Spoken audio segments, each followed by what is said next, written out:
Good evening. Welcome to South Asia Newsline. I'm Lipakshi Khurana. Here are the top stories we're tracking for you on Monday, the 23rd of January. India's Tamil Nadu Assembly passes bill legalizing bull taming sport.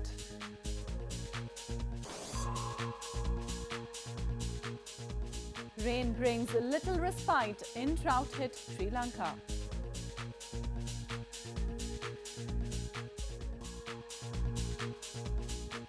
And flower show lifts mood of people in southern India.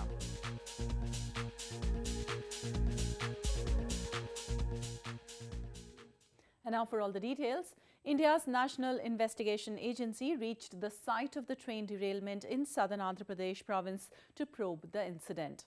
The derailment, which took place on Saturday night, has killed at least 39 passengers and injured 50 others.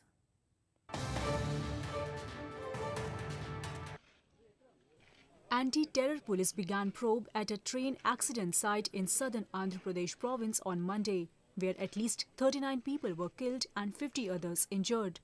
Senior officials of the National Investigation Agency or the NIA reached the site in Vizianagaram district and inspected the track on which 9 coaches of a passenger train derailed. We can see that the track is broken at 2 places. The 2 tongue rails next to the main stock rail or the main rail on which the wheel is, those 2, we can see cuts on them.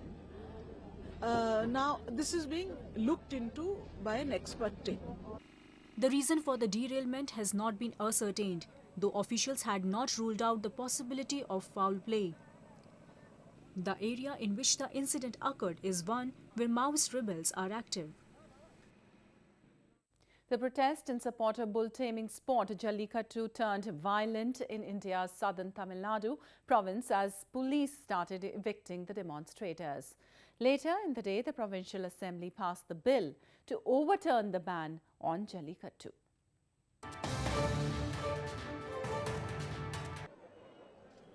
Police on Monday evicted scores of protesters demonstrating in support of the traditional bull taming sport Jallikattu at Marina Beach in Chennai. The protest turned violent as demonstrators set a police station and vehicles on fire, and over a dozen policemen were injured in stone pelting. Some people who were wounded in the clash were rushed to the hospital. It was a very peaceful crowd. This crowd knows all the ethics and they know all the principles. Okay, they were very silent, and what happened is suddenly the police just crashed into the crowd, and I don't know what the police are thinking in their mind. They don't know the ethics of crowd management, and they don't have the basic ethics to handle people. On Saturday, the provincial government issued an ordinance revoking the ban on the controversial sport. But the demonstrators refused to call off their protest till a permanent solution was found. Animal rights activists have protested against the sport, in which bullfighters must retain hold of the hump of a bucking animal for 3 jumps to win a prize. But citing traditions and customs, supporters of Jallikattu are adamant to carry on with the sport. Meanwhile, persistent and prolonged hours of park cuts in Gilgit-Baltistan have led locals to use firewood to continue their daily life amid the biting cold. However, increased felling of trees is hampering the ecological balance of the region. Severe electricity crisis has added to the misery of the people in Gilgit-Baltistan, who are already living life in the grip of harsh winter. Locals have moved towards the alternative means of firewood to survive the cold weather. This has an adverse effect on the already depleting forest cover in the illegally occupied region. जी गिलगित बल्तिस्तान बहुत सर्द इलाके है, यहाँ बर्फ़ पड़ता है। सर्दियों में लोग अपने आप को गर्म करने के लिए, खाना पकाने के लिए दरख्तों को काटते हैं और लकड़ी का इस्तेमाल करते हैं। क्योंकि गिलगित बल्तिस्तान में गैस की बहुत किल्लत है, बिजली बिल्कुल नहीं होती है, तो इसके मुतबदले में ये लकड़ी इस्तेमाल करते हैं, जिससे हमारे सोशल दरख्त से कटाव होता है और क्लाइमेट चेंज पर इसके बड़े असर पड़ते हैं। The electricity consumption increases in winters while the production decreases owing to shortage of water as temperatures drops to freezing point. Gilgit-Baltistan is home to abundant natural resources and if properly utilized can solve the power crisis in the region. The United States is likely to deploy 1,500 soldiers in Afghanistan, according to the reports. The Taliban, on the other hand, has warned the Trump administration, asking to review U.S. policy on Afghanistan. At least 1,500 US soldiers will be sent to Afghanistan for a 9-month period to train, assist and advise Afghan security forces. Though the US-led NATO troops ended their combat mission in 2014 in Afghanistan, they are still present in different parts of the war-torn country to aid the local forces in their battle against insurgents. The US decision to deploy soldiers in Afghanistan comes even as the Taliban militant outfit has asked United States' new President Donald Trump to reverse the Afghanistan policy and withdraw foreign forces.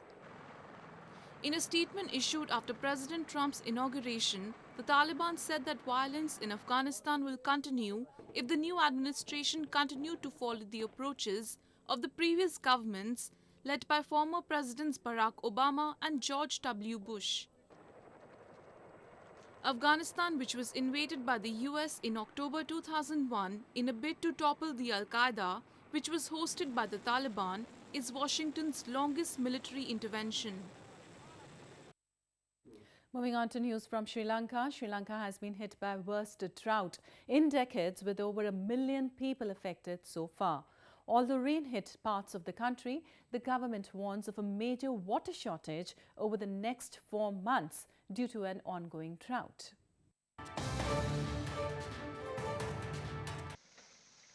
Rainstorms hit parts of Sri Lanka over the weekend, but it is bringing little respite to an ongoing drought which has reduced water levels in reservoirs. Rainfall is just 1/3 of the last year in many areas of the country. Some Sri Lankans have begun holding traditional ceremonies to invoke rain. The shortage of rainfall severely affected country's main food, the paddy rice production, in the last growing season. The next growing season starts in March and the reservoirs that provide water need to be at least half filled by the time to support a normal harvest. But the country's main reservoirs are currently less than 1/3 full. The government says a contingency plan is in place. දීර්ඝ සැලසුමක් සකස් කරලා තියෙනවා. මොකද ලබන ජූනි මාසය දක්වා මේ නියගිය අඛණ්ඩව පැවතුනත් අපි මේ රටේ ජනතාවට අඛණ්ඩව විදුලිය ලබා දෙන්නේ අමතර වැයබරකින් තොරව විදුලිය ලබා දෙන්න කියලා සැලසුමක් අපි ළඟ තියෙනවා. අපිට රජයේ උදව්ව අවශ්‍ය වෙන සඳහා භාණ්ඩාගාරයේ උදව්ව අවශ්‍ය වෙනවා. ඕනේ උදව් ලබා දෙන්න සූදානම්ින් අපි විශ්වාස කරනවා මේ අපේ සැලැස්ම අනුව කටයුතු කිරීම තුළින් අපිට ජනතාවට අවහිරයක් නොවි විදුලිය කප්පාදුවකින් තොරව අභියෝගය ජය ගන්න පුළුවන්. The government is also prepared to enter into short-term power supply agreements with private companies to meet any further drop in hydropower production capacity. India is all ready to celebrate the 68th Republic Day on 26th January. The full dress rehearsal of the Republic Day parade was held in national capital New Delhi on Monday.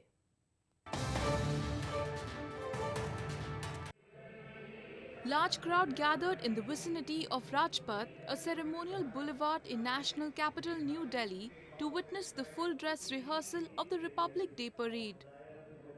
The contingents of Indian Armed Forces took part in an impressive, perfectly synchronized march past. The dress rehearsal also showcased India's rich and diverse culture as tableaux from different provinces showcased their regional heritage. The Republic Day Parade is a military-dominated affair which stretches from the President's Palace to India Gate, a memorial to the unknown soldier. Flower shows are conducted every year across India to spread awareness about different varieties of flowers and encourage people to conserve and cultivate plants. People in large numbers thronged a flower show in India's southern Bengaluru city.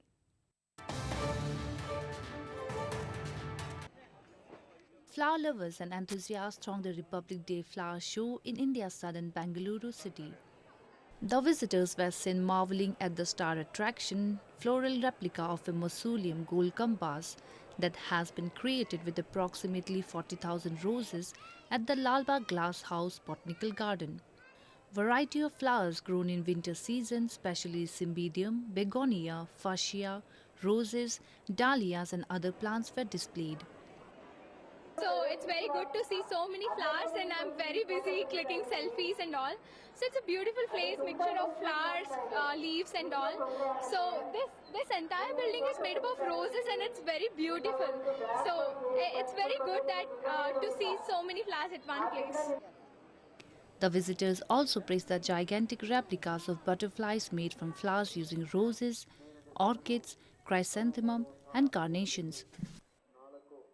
I find here that it is being done in a more systematic way, and the way it is being presented, it's in a very nice manner. So I find it to be more better than the other flower shows that I have seen. The 10-day-long show provides flower growers with an opportunity to display their species, while visitors can buy manure, seeds, pesticides, pots and other garden materials. Models in India's showbiz capital gave a glimpse of what is in store in the upcoming spring and summer. Freshness and elegance it is.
Well, that's the way it was in South Asia this evening. Before we conclude, the top stories once again. India's Tamil Nadu Assembly passes bill legalizing bull taming sport.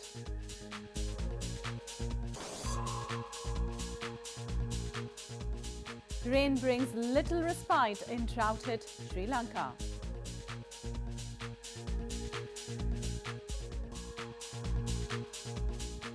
And flower show lifts mood of people in southern India.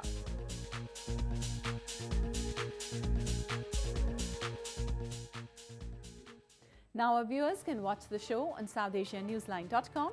You can also visit us on Facebook.com/SAsiaNewsline and follow us on Twitter @SAsiaNewsline. That's all in tonight's edition. We'll see you same time tomorrow. Good night.